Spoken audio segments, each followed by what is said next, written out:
Quite significant pronouncements, Nisreen. What appears to have triggered them now? Rida, this is a turning point in Jordan's position on what's happening in Syria. In recent months, government officials have shied away from making any strong statements about Syria.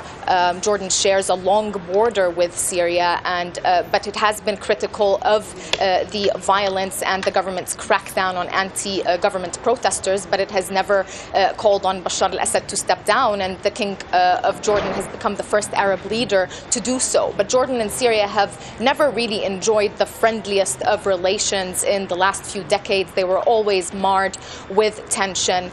Nobody knows what really triggered this kind of response. We do know that the Jordanian cabinet of ministers is going to meet on Tuesday to discuss how Jordan is going to do its part to implement the Arab League decision to suspend Syria from the bloc. And it's also going to talk about what it's going to do about the Jordanian ambassador in Damascus. I think recalling him back to Amman is quite imminent now, now that the King of Jordan has made such a strong statement. Nisreen, just very briefly though, does this call by the King of Jordan for Assad to step down suggest that the Jordanian government may be playing a significant role behind the scenes to support a transition, to support an alternative to President Assad in Syria?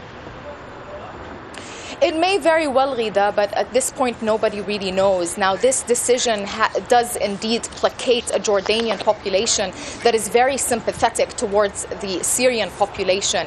It also may garner the adoration of other Arab countries who may indeed follow suit. King Abdullah has certainly pleased the West, but he may have just invited a new challenge or trouble along the border with Syria. If Bashar al-Assad considers this statement meddling in Syria's domestic affairs, he may decide to close the two border crossings with Jordan.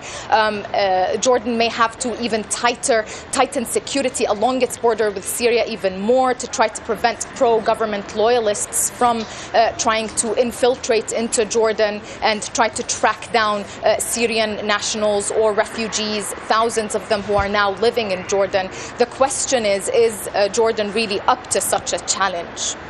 Nisreen, thank you very much.